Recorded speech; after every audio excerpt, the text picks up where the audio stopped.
Institution पर लगाएंगे, तब आप समझ पाएंगे कि असल में इस देश में सत्ता की रईसी का खेल क्या होता है और वो किस तरीके से चुनाव में करोड़ों अरबों रुपए लुटाती है और जिस तरीके से वह अपनी चकाचौंध के भीतर अपनी दुनिया बना लेती है, उसके कोई सरोकार उन नागरिकों से होते ही नहीं है जिन नागरिकों के बल पर दुनिया यह जानती और कहती है कि दुनिया का सबसे बड़ा लोकतांत्रिक देश भारत है। तो आइए रेड कारपेट उठाते हैं और शुरुआत करते हैं ऑयल से ही। आज की तारीख में अभी जब हम आपसे संवाद कर रहे हैं, दुनिया के बाजार में जो भारत क्रूड ऑयल खरीदता है, तेल जो खरीदता है, वह है $42। $42 का एक बैरल आता है। एक बैरल में 159 लीटर होते हैं, लेकिन $42 का मतलब यह है कि अगर आज की तारीख में $75.80 एक्सचेंज रेट है तेल के बाजार में, भारत को $1 की कीमत $75.80 के हिसाब से चुकानी होगी, तो लगभग $42 का मतलब हो गया $3183। 183 रुपए, यानी $3183 में एक बैरल तेल आप खरीद सकते हैं। एक बैरल में 159 लीटर है, तो जो कीमत प्रति लीटर आएगी वह आएगी लगभग ₹20.01। ₹20.01 में 1 लीटर पेट्रोल आपको विश्व बाजार से मिल गया। उसके बाद आप उसको क्रूड ऑयल को जो रिफाइनरी करते हैं, रिफाइनिंग सिस्टम के बाद जो ओएमसी मार्जिन होता है, यानी साफ सफाई करने के बाद उसको पेट्रोल के टैंकर में भरते हैं आप, और उसके तमाम लॉजिस्टिक को अगर जोड़ दीजिएगा तो 1 लीटर पेट्रोल पे खर्च होता है ₹5.32। यानी ₹20.01 और ₹5.32, इन दोनों को जोड़ दीजिएगा तो ₹25.33 हो गए। ₹25.33 का पेट्रोल गया पेट्रोल पंप पर। पेट्रोल पंप वाला व्यक्तियों को रखता है, भरता है आपकी गाड़ी में, तो उसको प्रति लीटर ₹3.56 उसको कमीशन दिए जाते हैं। यानी पेट्रोल की कीमत हो गई ₹28.89, ₹28.89। अब लेकिन पेट्रोल जब आप भराते हैं तो आपके हिस्से में आता है ₹80 का। ₹80 में पेट्रोल की कीमत ओरिजिनली आ रही है, सब मिला उला के पेट्रोल पंप के कमीशन जोड़ने के बाद भी ₹29 से कम ₹28.89। और उसके बाद जो कीमत अलग से आ रही है, जिसमें वैट लग रहा है, जिसमें एक्साइज लग रहा है, जिसमें रोड टैक्स लग रहा है, यह लगातार किस रूप में बढ़ते चला जाता है और स्थिति आ जाती है कि ₹51.54 आपको देने पड़ते हैं इसी टैक्स के, जो सरकार के पास जाते हैं। यानी इतनी बड़ी तादाद में दुनिया के किसी भी देश में टैक्स पेट्रोल डीजल को लेकर नहीं वसूला जाता है।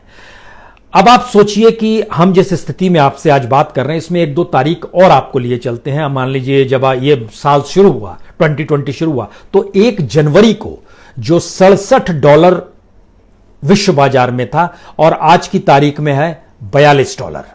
और इस दौर में सबसे कम आया था, जिसमें सरकार ने जो खरीदा है तेल, वो 6 मई को आया था, उस समय था $27। इन तीनों परिस्थितियों को नापते हुए जब आप मौजूदा वक्त में खड़े होंगे तो आपको यह जानकर हैरत होगी कि ₹51.54 आज आप टैक्स पेट्रोल में देते हैं, और दूसरी तरफ डीजल जब आप लेते हैं तो डीजल में सिर्फ ₹27.35 प्रति लीटर पहुंचता है, और उसमें भी जो आप लगभग ₹49.38 टैक्स दे देते हैं। यानी ₹100 का तेल खरीदते हैं, उसमें ₹30 तेल रहता है और ₹70 टैक्स में चला जाता है। लेकिन भारत सरकार यही नहीं रुकती है। भारत सरकार कोई कॉरपोरेट नहीं है जहां वो कमाने निकली है, वो कोई इंडस्ट्री भी नहीं है कि कोई प्रोडक्शन कर रही है। भारत सरकार का मतलब यह होता है कि वह इस देश के नागरिकों को सुविधा दे और सुविधा के अनुकूल इस मार्जिन के साथ जिंदगी जीने की व्यवस्था करे, जिसमें हर किसी को जीने का अधिकार मिल जाए। संविधान में यही तो दर्ज है। लेकिन सरकार ने क्या किया, टैक्स लेने की एक अलग स्थिति है, उसने एक और व्यवस्था 2017 में कर दी। उसने कहा कि लगभग 10% इथेनॉल जो है हम 1 लीटर पेट्रोल में मिलाएंगे। इथेनॉल का मतलब यह होता है, इसको हम लोग नेचुरल फ्यूल कहते हैं, इसमें शुगर और स्टार्च मिला हुआ रहता है, लेकिन इसकी भारत के मार्केट में कीमत आती है 1 लीटर इथेनॉल की ₹47.90। अब आप सोचिए कि उस ₹47.90 इथेनॉल है और पेट्रोल आप खरीद रहे हैं ₹80। अब इन दोनों की स्थिति को समझने की कोशिश कीजिए। जब आप 1 लीटर में 10% इथेनॉल मिलाते हैं तो इसका मतलब यह हुआ कि अगर आपकी गाड़ी में 30 लीटर का टैंक है, 30 लीटर के टैंक में आपने 27 लीटर पेट्रोल भराया, 3 लीटर एथेनॉल भराया। अच्छी बात है। इथेनॉल की कीमत हो गई 49.89 पैसा, 90 नहीं 89 पैसा है। इसको 3 से मल्टीप्लाई कीजिएगा तो आएगा 149.67, यानी 3 लीटर 149 रुपीज 67 पैसा। और दूसरी तरफ 27 लीटर जो पेट्रोल आपके इसमें हिस्से में आ रहा है, उस 30 लीटर में से उसको जब 80 से मल्टीप्लाई कीजिएगा तो आएगा 2160 रुपए। दोनों को मिला दीजिएगा तो आएगा 2309 रुपए 67 पैसे। लेकिन आप दे रहे हैं 2700 रुपए, क्योंकि 80 रुपए के हिसाब से 30 लीटर लिया गया। यानी यहां भी सरकार ने अपने तौर पर 300 रुपए 33 पैसे कमा लिए। सरकार अपनी कमाई के उपाय लगातार कर रही है, यह आप दिमाग में अपने जहन में बात रखिएगा। और उसके बाद समझिएगा कि जब इन बातों का हम जिक्र कर रहे हैं तो आपके जहन में आएगा क्या पहली की सरकारों ने ऐसा नहीं किया।